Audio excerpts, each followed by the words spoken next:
Welcome to Venice, a city that defies the laws of nature, seeming to float magically on water.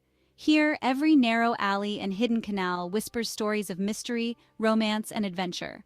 Venice isn't just a city, it's a world of its own, woven together by over 100 small islands and 400 bridges. Did you know that Venice was built on millions of wooden stilts, driven deep into the mud centuries ago? These stilts have held firm, even as the tides rise and fall.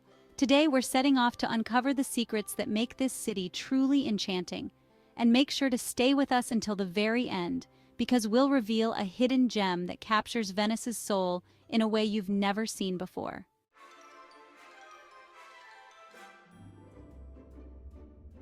Our journey begins in the heart of Venice St. Mark's Square, or Piazza San Marco, as the Venetians call it. Here's something few realize. This is the only true piazza in Venice. All other squares are known as campi, marking this as the most significant gathering place in the city. And here's an interesting fact. The piazza floods during high tide, especially in autumn and winter, when the phenomenon known as Acqua Alta, or high water, fills it with water. When the tides rise, wooden walkways are set up to help people cross the square without getting wet, transforming the entire area into a surreal scene.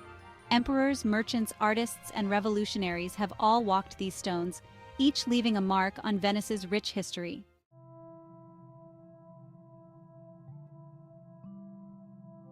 Before you stands the breathtaking St. Mark's Basilica with its golden Byzantine domes, and directly across from it, the majestic Doge's palace.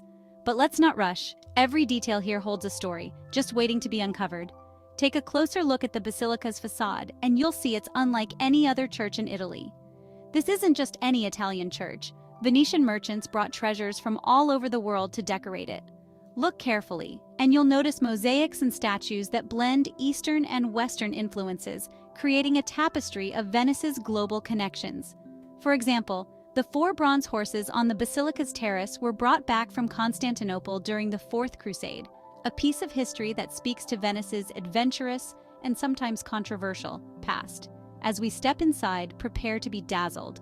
The basilica's interior shimmers with golden mosaics covering over 8,000 square meters, depicting stories from the Bible with a unique Eastern flair. And here's another fascinating fact. These mosaics were crafted over the course of 600 years, with new sections being added by different generations of artisans, creating a mosaic of styles and techniques. Don't miss the crypt below. Legend has it that the remains of St. Mark himself are buried here. Venetians believe his spirit still watches over the city, protecting it from harm. Whether you believe the legend or not, there's something undeniably mystical about this place.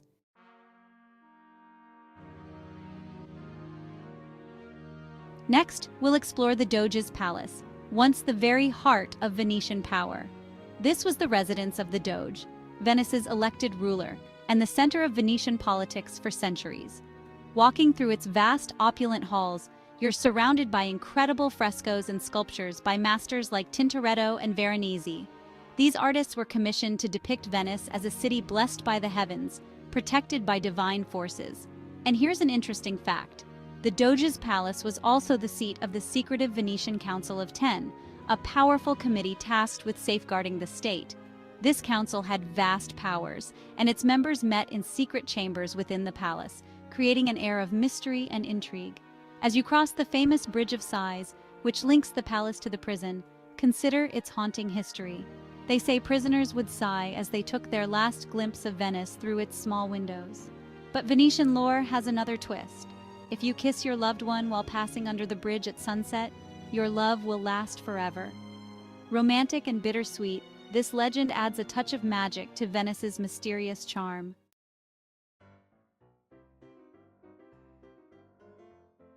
To escape the crowds, let's head to the Rialto market, the beating heart of Venetian commerce for over 700 years. Here you'll find stalls overflowing with fresh fish, vibrant fruits, and fragrant spices. Here's another fun fact.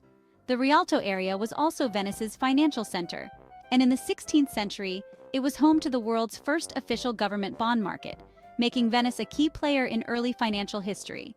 Just beside the market is the iconic Rialto Bridge, the oldest bridge to cross the Grand Canal. From this spot, you get one of Venice's most classic views, especially in the early morning when the light bathes the city in a warm golden glow.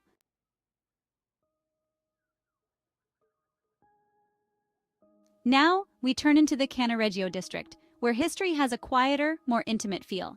Here, you'll find the world's first Jewish ghetto, established in 1516. The word ghetto actually originates from the Venetian ghetto, meaning foundry, as this area was once home to metalworkers. Over the centuries, the ghetto became a lively, self-sustaining community with synagogues, schools, and artisan shops. And here's something remarkable. Despite restrictions, the Jewish community in Venice thrived and contributed significantly to the city's cultural and economic life, including innovations in printing and medicine.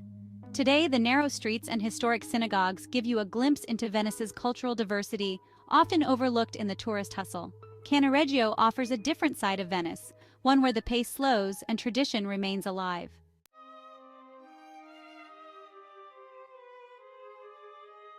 From here, we're heading to the Scuola Grande di San Rocco, one of Venice's best-kept secrets and often called the Sistine Chapel of Venice. This building houses one of the city's most stunning art collections, with nearly every inch covered by Tintoretto's masterpieces. Over 20 years, Tintoretto filled these walls and ceilings with biblical scenes, each one capturing rich details and intense emotion. Standing here, it's easy to lose yourself in the story each painting tells, feeling the powerful blend of art and spirituality that fills the room. And here's a fascinating fact. Tintoretto painted many of these works with a dramatic use of light and shadow, which was groundbreaking for his time and had a significant influence on later Baroque art.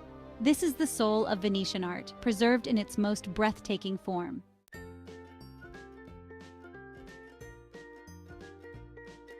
After such an adventure, it's time for a well-earned break. Let's stop at a cozy Bacaro, a traditional Venetian wine bar, to enjoy some cicchetti, small, flavorful bites that Venetians love. These tapas-like snacks, paired with a glass of local wine, capture the flavors of Venice. Try a bite of marinated sardines, creamy bacala, or savory meatballs, each one a taste of local life. Eating cicchetti isn't just a meal, it's a moment to savor, a chance to feel like a true Venetian as you relax and soak in the atmosphere.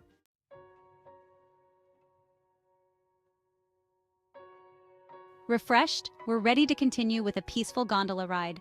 A gondola is more than just a boat, it's a symbol of Venice itself, crafted with skill and designed to glide effortlessly through the narrow canals. Here's a little-known fact.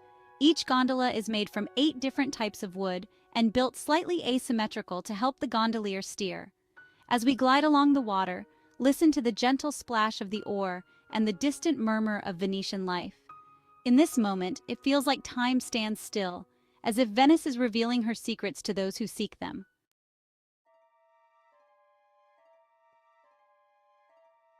Before we end, here's the hidden gem we promised, the Libreria Acqua Alta, a bookstore like no other. This is not your average bookshop. Here, books are stacked in bathtubs, boats, and even gondolas to protect them from the frequent floods. As you wander through the store, you'll find old books, unique postcards, and quirky displays that seem plucked straight from a fairy tale. At the back of the store, there's a staircase made of old books leading to a view of the canal, a sight that could only exist in Venice. This magical bookstore is a testament to Venetian creativity and resilience, finding beauty even in the challenges posed by nature.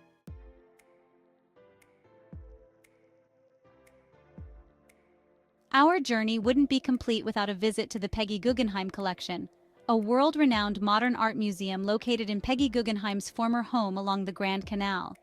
Inside, you'll discover works by Picasso, Pollock, and Ernst, adding a striking contrast to the Renaissance art we've seen. Peggy Guggenheim was a passionate art collector who fell in love with Venice, and her collection is a tribute to her visionary spirit and her love for this city.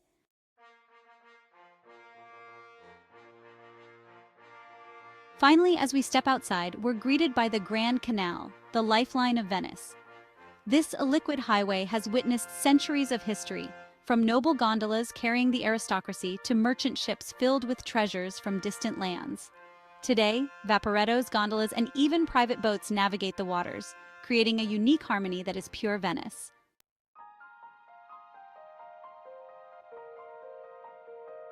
As the sun sets over the canals, casting a golden glow across Venice, I hope this journey has shown you why this city is so unforgettable. From grand piazzas and quiet alleys to ancient palaces and cozy Bacari, Venice is a city of contrasts and resilience, standing strong through the tides of time. Thank you so much for joining me on this adventure. If you enjoyed exploring Venice with me, please give this video a thumbs up, subscribe to the channel for more travel stories, and share your favorite part in the comments. Maybe it was the magic of St. Mark's Basilica, the peaceful gondola ride, or the hidden treasures we uncovered. I'd love to hear your thoughts. Until our next adventure, arrivederci, and remember, Venice will always be here, ready to share her secrets with those who wander a little further and look a little closer. Thanks for watching, and see you next time.